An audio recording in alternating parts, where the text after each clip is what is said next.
ഈശോമിശിഹായ്ക്ക് സ്തുതിയായിരിക്കട്ടെ. എല്ലാവർക്കും ക്രിസ്തുമസിൻ്റെ ആശംസകളും മംഗളങ്ങളും ഏറ്റവും സ്നേഹത്തോടെ നേർന്നുകൊള്ളുന്നു. ക്രിസ്തുമസ് അത് ക്രിസ്തുവിൻ്റെ ജനനത്തിൻ്റെ ഒരു ഓർമ്മ മാത്രമല്ല, അത് സന്തോഷത്തിൻ്റെയും രക്ഷയുടെയും സമാധാനത്തിൻ്റെയും ഒരു സുദിനമാണ്. ക്രിസ്തുമസിന് പരസ്പരം സമ്മാനങ്ങൾ കൈമാറുന്ന ഒരു പതിവ് നമുക്കിടയിലുണ്ട്. ഏറ്റവും ആദ്യം ദൈവം നമുക്ക് നൽകിയ ആ വലിയ സമ്മാനത്തിൻ്റെ ഒരു ഓർമ്മയാണ് ക്രിസ്തുമസ് എന്ന് നമുക്ക് മറക്കാതിരിക്കാം. യോഹന്നാന്റെ സുവിശേഷം 3:16 വാക്യം ഇപ്രകാരമാണ്: എന്തെന്നാൽ അവനിൽ വിശ്വസിക്കുന്ന ഏവനും നശിച്ചു പോകാതെ നിത്യജീവൻ പ്രാപിക്കുന്നതിനു വേണ്ടി തൻ്റെ ഏകജാതനെ നൽകാൻ തക്കവിധം ദൈവം ലോകത്തെ അത്രമാത്രം സ്നേഹിച്ചു.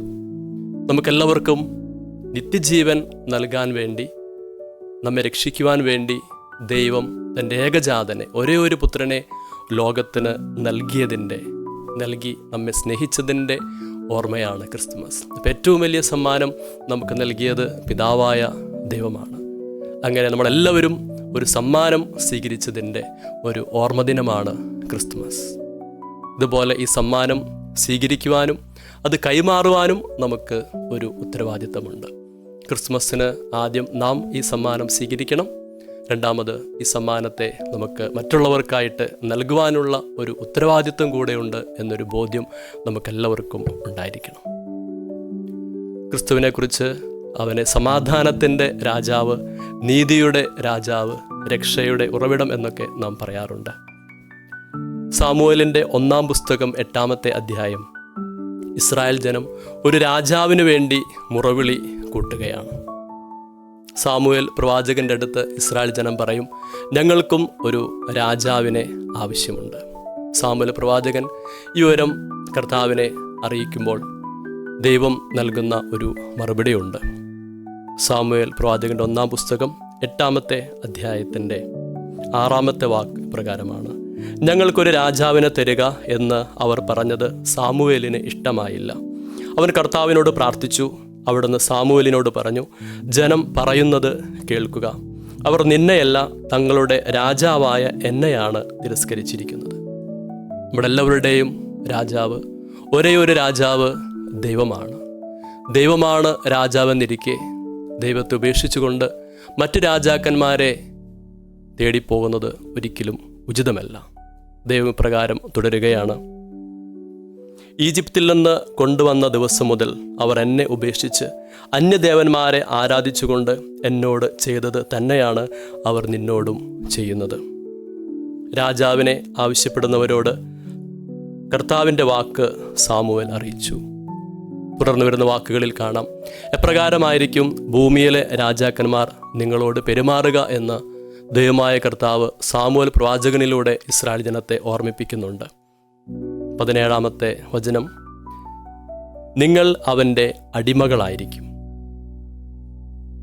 ഈ ഭൂമിയിലെ രാജാക്കന്മാർ ജനങ്ങളെ തങ്ങളുടെ അടിമകളാക്കുവാൻ വേണ്ടിയാണ് എക്കാലവും ആഗ്രഹിക്കുക. അതിനുവേണ്ടിയാണ് അവർ പരിശ്രമിക്കുക. നിങ്ങൾക്കുള്ള എല്ലാം, വിലപിടിപ്പുള്ളതെല്ലാം അവർ സ്വന്തമാക്കും. ദശാംശം അവർ സ്വീകരിക്കും. നിങ്ങളെ അവർ അടിമകളാക്കും. ഞങ്ങൾക്ക് മറ്റ് ജനതകളെ പോലെ ആകണം. ഞങ്ങളുടെ രാജാവ് ഞങ്ങളെ ഭരിക്കുകയും നയിക്കുകയും ഞങ്ങൾക്ക് വേണ്ടി പടവെട്ടുകയും ചെയ്യണം. 8 അധ്യായത്തിൻ്റെ 20 വചനം ജനങ്ങൾ ഇപ്രകാരം ആവശ്യപ്പെടുകയാണ്: ഞങ്ങൾക്ക് ഒരു രാജാവിനെ വേണം. ദൈവമല്ല, ഈ ലോകത്തിലുള്ള ആരെങ്കിലുമൊക്കെ ഞങ്ങളെ നയിക്കണം എന്ന് അവർ ആഗ്രഹിക്കുകയാണ്. എന്നാൽ തങ്ങളുടെ ആഗ്രഹം, അത് ദൈവം പറഞ്ഞ ആ മുന്നറിയിപ്പിനെ അവഗണിച്ചുകൊണ്ട് അവർ നേടിയെടുത്തപ്പോൾ തങ്ങൾക്ക് വലിയ വലിയ കാര്യങ്ങൾ നഷ്ടപ്പെട്ടു എന്ന് അവർ പിന്നീട് തിരിച്ചറിയുകയാണ്. സാവൂൾ രാജാവ്, ദാവീദ് രാജാവ്, അതിനുശേഷം സോളമൻ രാജാവ്, പിന്നീട് ഒരുപാട് രാജാക്കന്മാർ ഇസ്രായേൽ ജനത്തിനുണ്ടായിരുന്നു. എന്നാൽ പലപ്പോഴും ഇവരെല്ലാവരും അവരുടെ എല്ലാം അടിമകളായിട്ട് മാറുന്നതാണ് നമുക്ക് കാണാനായിട്ട് സാധിക്കുക. തുടർന്ന് ഇസ്രായേൽ ജനം അടിമകളായിട്ട് കഴിയുന്ന ഒരുപാട് നൂറ്റാണ്ടുകളുണ്ട്. അപ്പോൾ അവർ യഥാർത്ഥത്തിലുള്ള ഒരു രാജാവിന് വേണ്ടി ആഗ്രഹിച്ചു, അവർ പ്രാർത്ഥിച്ചു. യെശയ്യാ പ്രവാചകൻ്റെ പുസ്തകത്തിൽ 6 അധ്യായത്തിൽ പ്രകാരം നമ്മൾ കാണും: യെശയ്യായെ ദൈവം തൻ്റെ പ്രവാചകനായി തിരഞ്ഞെടുത്ത് അതിരങ്ങളെ വിശുദ്ധീകരിച്ച് ഏറ്റവും ആദ്യം ഏശയ്യായുടെ പ്രവചനം നടത്തുന്നത് ഇപ്രകാരമാണ്. 7-ാം അധ്യായത്തിൽ നമ്മൾ കാണും, യൂദ രാജാവായിരുന്ന ഉസ്സിയായുടെ പുത്രനായ യദോമിൻ്റെ പുത്രൻ ആഹാസിൻ്റെ കാലത്ത് ദൈവം ഏശയ്യാ പ്രവാചകനിലൂടെ ഇപ്രകാരം അരുളി ചെയ്തു. അവിടുന്ന് ഏശയ്യായോട് പറഞ്ഞു, കർത്താവ് ഏശയ്യായോട് അരുളി ചെയ്തു, നീ ഇപ്രകാരം പറയുക, സമാധാനമായിരിക്കുക, ഭയപ്പെടേണ്ട എന്ന് നീ ആഹാസ് രാജാവിനെ ഓർമ്മിപ്പിക്കുക. 7-ാം അധ്യായം ഒരു ഇമ്മാനുവൽ പ്രവചനമാണ് എന്ന് നമുക്കറിയാം. ആകയാൽ ദൈവമായ കർത്താവ് അരുളി ചെയ്യുന്നു, കർത്താവ് തന്നെ നിനക്ക് അടയാളം തരും. യുവതി ഗർഭം ധരിച്ചൊരു പുത്രനെ പ്രസവിക്കും, അവൻ ഇമ്മാനുവേൽ എന്ന് വിളിക്കപ്പെടും. നമ്മോട് കൂടെ വസിക്കുന്ന ഒരു ദൈവം, നമ്മെ നയിക്കുന്ന ശക്തനും ധീരനുമായ ഒരു രാജാവ്, അവനെക്കുറിച്ചുള്ള ഒരു പ്രവചനമാണ്. തുടർന്ന് 9-ാം അധ്യായത്തിൽ പ്രകാരം കാണും, ഭാവി രാജാവിൻ്റെ സവിശേഷതകളെക്കുറിച്ച് പറയുകയാണ്. 9-ാം അധ്യായത്തിൻ്റെ 2-ാമത്തെ വചനം, അന്ധകാരത്തിൽ കഴിഞ്ഞ ജനം മഹത്തായ ഒരു പ്രകാശം കണ്ടു. കൂരിരുട്ടിൻ്റെ ദേശത്ത് വസിച്ചിരുന്നവരുടെ മേൽ പ്രകാശം ഉദിച്ചു. അന്ധകാരത്തിൽ കഴിഞ്ഞ ജനങ്ങൾക്ക് ഒരു പ്രകാശമായിട്ടാണ് ഈ രാജാവ് ഉദയം ചെയ്യുക. 6-ാമത്തെ വചനം, എന്തെന്നാൽ നമുക്കൊരു ശിശു ജനിച്ചിരിക്കുന്നു, നമുക്കൊരു പുത്രൻ നൽകപ്പെട്ടിരിക്കുന്നു. പുത്രൻ നൽകപ്പെട്ടിരിക്കുകയാണ്. പിതാവായ ദൈവം തൻ്റെ പുത്രനെ ഈ ലോകത്തിന് നൽകിയതാണ്. ആധിപത്യം അവൻ്റെ ചുമലിലായിരിക്കും. വിസ്മയനായ ഉപദേഷ്ടാവ്, ശക്തനായ ദൈവം, നിത്യനായ പിതാവ്, സമാധാനത്തിൻ്റെ രാജാവ് എന്ന് അവൻ വിളിക്കപ്പെടും. സമാധാനത്തിൻ്റെ രാജാവ് എന്നാണ് ഈശോ വിളിക്കപ്പെടുക. ദാവീദിൻ്റെ സിംഹാസനത്തിലും അവൻ്റെ രാജ്യത്തിലും അവൻ്റെ ആധിപത്യം നിസ്സീമമാണ്. അവൻ്റെ സമാധാനം അനന്തവും നീതിയിലും ധർമ്മത്തിലും എന്നേക്കും അത് സ്ഥാപിച്ച് പരിപാലിക്കാൻ തന്നെ. ഇപ്പോൾ നീതിയുടെയും സമാധാനത്തിൻ്റെയും ഒരേ ഒരു രാജാവ് അത് ദൈവമാണ്. അത് ദൈവത്തിൻ്റെ പുത്രൻ തന്നെയാണ്. യെശയ്യാ പ്രവാചകൻ്റെ പുസ്തകം 11-ാം അധ്യായം നീതിനിഷ്ഠനായ രാജാവിനെ കുറിച്ചുള്ള അടുത്തൊരു പ്രവചനമാണ്. 2-ാമത്തെ വചനം മുതൽ, കർത്താവിൻ്റെ ആത്മാവ് അവൻ്റെ മേൽ ആവസിക്കും, ജ്ഞാനത്തിൻ്റെയും വിവേകത്തിൻ്റെയും ആത്മാവ്, ഉപദേശത്തിൻ്റെയും ശക്തിയുടെയും ആത്മാവ്, അറിവിൻ്റെയും ദൈവഭക്തിയുടെയും ആത്മാവ്. അവൻ ദൈവഭക്തിയിൽ ആനന്ദം കൊള്ളും. കണ്ണുകൊണ്ട് കാണുന്നത് കൊണ്ടോ ചെവി കൊണ്ട് കേൾക്കുന്നത് കൊണ്ടോ മാത്രം അവൻ വിധിക്കുകയില്ല.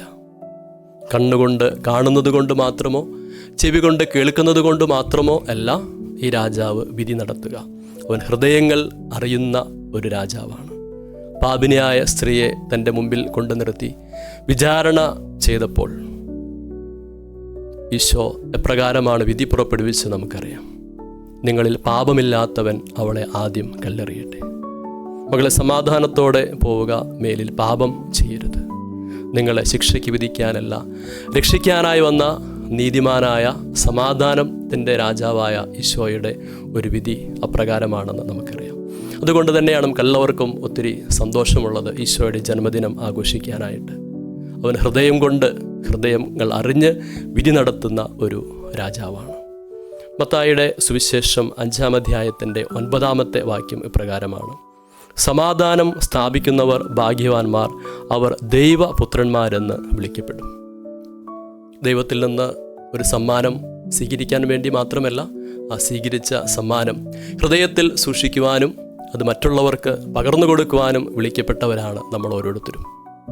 9-ാമത്തെ വചനം നമ്മെ ഇപ്രകാരം ഓർമ്മിപ്പിച്ചു: സമാധാനം സ്ഥാപിക്കുന്നവർ ഭാഗ്യവാന്മാർ, അവർ ദൈവപുത്രന്മാരെന്ന് വിളിക്കപ്പെടും. നമ്മൾ ഓരോരുത്തരും ദൈവപുത്രന്മാരാവുകയാണ് ചെയ്യുക. ഈ സമാധാനം സ്വീകരിച്ച് ഈ സമാധാനം നമുക്ക് കൈമാറുമ്പോൾ തൻ്റെ പുത്രനെ പോലെ ആകുവാനായിട്ട് നാം എല്ലാവരും വിളിക്കപ്പെട്ടിരിക്കുന്നു എന്ന് ദൈവം നമ്മെ ഓർമ്മിപ്പിക്കുകയാണ്. അതുകൊണ്ടാണ് ക്രിസ്തുമസ് അത് ദൈവം നൽകിയ ഒരു സമ്മാനമാണ്. ഈ സമ്മാനം മറ്റുള്ളവർക്ക് നൽകുമ്പോൾ നാം ഓരോരുത്തരും ദൈവപുത്രന്മാരായിട്ട് മാറുകയാണ്. അതുകൊണ്ട് നമുക്കെല്ലാവർക്കും ഈ സമ്മാനം എളിമയോടെ സ്വീകരിക്കാം. ഈ സമ്മാനം തീഷ്ണതയോടെ മറ്റുള്ളവർക്ക് കൈമാറാനായിട്ട് നമുക്ക് ആഗ്രഹിക്കാം.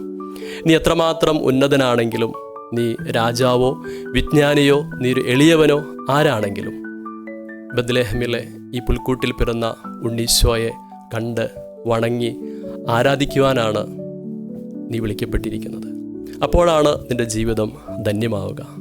സമാധാനത്തിൻ്റെ പൂർണ്ണത, രക്ഷയുടെ പൂർണ്ണത, നീതിയുടെ പൂർണ്ണത എല്ലാം നീ കണ്ടെത്തുക ഈ ബത്ലഹേമിലെ പുൽക്കൂട്ടിലാണ്.